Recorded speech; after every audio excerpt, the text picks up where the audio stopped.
negara. Dan mulailah rakyat teriak dan panggil TNI. Kemana TNI? Tahukah kita semua bahwa 1. TNI kita hari ini adalah tentara yang paling sipil di dunia, karena personilnya tak boleh bawa senjata, yang nampak bawa sarung pistol kosong di mana-mana.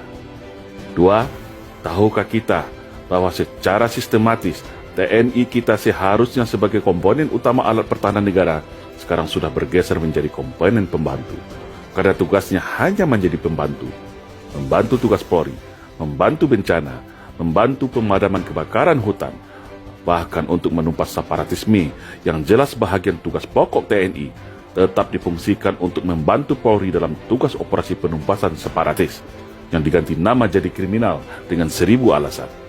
Yang komponen pendukung seperti komponen utama yang sudah jelas komponen utama TNI malah seperti komponen pendukung. Aneh bin ajaib. Yang ketiga, tahukah kita bahwa TNI kita hari ini sudah menjadi korban adu domba politik belah bambu antara TNI dan Polri, di mana Polri atas kebijakan politik dijadikan terdepan dalam implementasi konsep democratic policing, sementara RUU Kamnas sengaja di-PTS-kan. Makanya TNI selalu berada di belakang Polri atau sebagai pembantunya saja. Yang keempat, tahukah kita bahwa jumlah Polri hari ini sudah 3 kali lipat jumlah TNI, alias 1:3, di mana secara anggaran pun Polri jauh fantastis di atas anggaran TNI. Tapi yang digemborkan kepada publik anggaran Kementerian Pertahanan yang paling besar. Padahal setelah dibagi berdasarkan matra, jauh di bawah anggaran Polri. Yang kelima, tahukah kita saat ini secara kedudukan hukum Polri begitu spesial langsung di bawah Presiden, sedangkan TNI berada di bawah Menteri Pertahanan. Artinya, secara strata hukum dan jabatan, Polri setara dengan Menteri, sedangkan TNI di bawah Menteri. Yang keenam, tahukah kita bahwa sudah hampir semua peran TNI saat ini sudah diambil alih oleh polisi, termasuk peran pembinaan teritorial, cipta kondisi dan pasukan kombatan. Yang ketujuh, tahukah kita bahwa secara persenjataan organik hari ini Polri lebih canggih daripada senjata organik TNI. Senjata pasukan Densus 88, Gegana, dan Brimob, Polri lebih canggih daripada senjata Batalion Infanteri Raider sekalipun. Yang kedelapan, tahukah kita saat ini ada namanya istilah multifungsi Polri yang melebihi peran dwifungsi ABRI era Orde Baru yang dulu kita caci maki. Saat ini peran polisi sangat dahsyat dan luar biasa, sampai ada anekdot yang beredar, NKRI adalah kepanjangan dari Negara Kepolisian Republik Indonesia.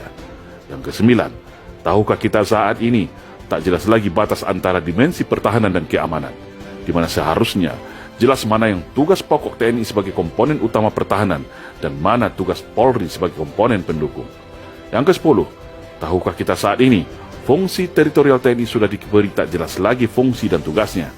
Padahal 49.000 babinsa seluruh Indonesia adalah mata dan telinga TNI dalam upaya cegah dini, tangkal dini terhadap ATHG, yaitu ancaman, tantangan, hambatan dan gangguan terhadap negara.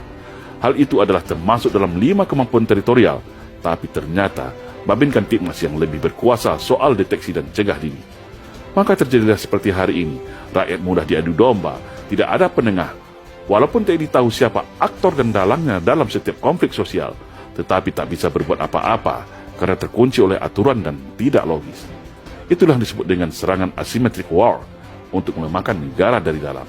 Yang ke-11, tahukah kita bahwa Panglima TNI hari ini ditunjuk oleh Presiden, sedangkan Presiden adalah bahagian dari kekuasaan politik.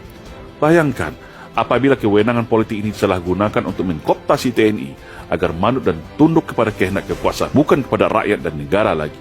Jangan heran kalau Pak Dirman tidak mau diatur 100% oleh Bung Karno soal perang gerilya. Jangan heran Pak Yani tidak mau diatur dalam soal pemberian senjata dari Cina untuk kaum komunis.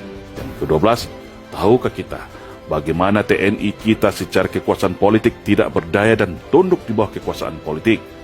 TNI tunduk pada kekuasaan supremasi sipil, tapi anehnya dan kontradiktif, Polri yang katanya sipil bersenjata mempunyai pasukan kombatan, peralatan tempur mutakhir, sehingga di dunia boleh dikatakan Polri adalah polisi yang paling militeristik di dunia saat ini, sampai memerangi terorisme dan separatisme yang seharusnya tugas TNI juga diambil oleh Polri.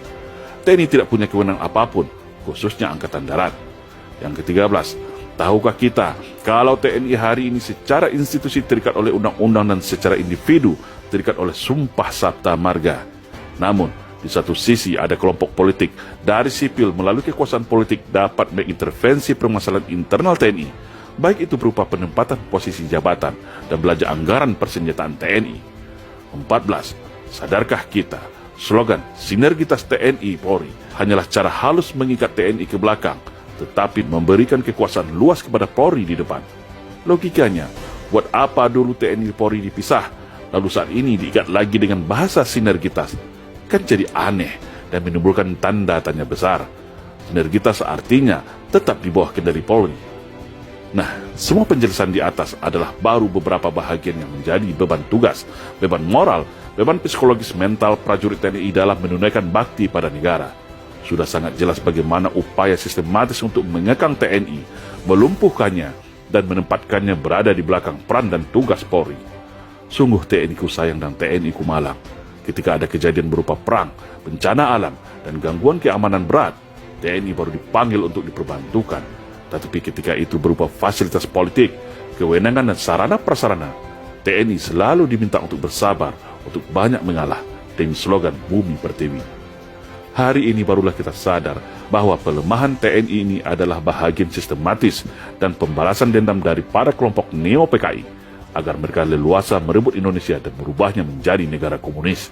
Sungguh miris ketika tentara dibuat tak berdaya dan kalau bisa masuk barak saja dan jaga perbatasan. Namun ketika negara sudah sekarat, baru semua teriak dan panggil nama TNI. Ketika semua peran TNI diambil, lalu terjadi konflik polemik yang tidak terkendali lagi, baru panggil TNI. Kemana TNI? Yang enak buat Polri, yang susah dan berat baru TNI, yang disalahkan TNI, yang dipuja-puja Polri. Inilah yang dirasakan oleh para keluarga besar TNI hari ini. Dan itulah yang kita maksud sudah terjadi infiltrasi politik belah bambu untuk memecah TNI dan Polri. Satu diangkat, satu diinjak. Dan strategi ini baru sekarang kita sadar adalah bahagian infiltrasi politik para anak PKI yang berhasil menyusup secara halus mempengaruhi putusan politik pasca reformasi. Lalu siapa lagi yang akan jaga bangsa ini dari upaya infiltrasi ke masyarakat untuk adu domba, hasut menghasut, dan berupa perang narkoba atau lainnya yang tujuannya untuk melemahkan Indonesia dari dalam? Sungguh TNI ku sayang, TNI ku malang.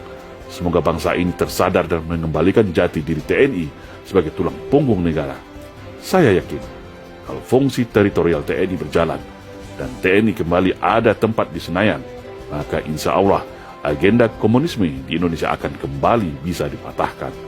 Karena TNI punya peta dan tools strategi untuk itu.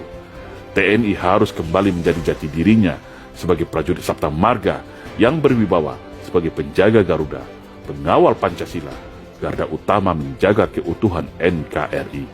Karena saya yakin, secara personal dan mayoritas, insya Allah, TNI masih akan setia kepada Pancasila, masih akan setia kepada rakyat Indonesia, sesuai sumpah janjinya setia kepada NKRI. Insya Allah, salam Indonesia.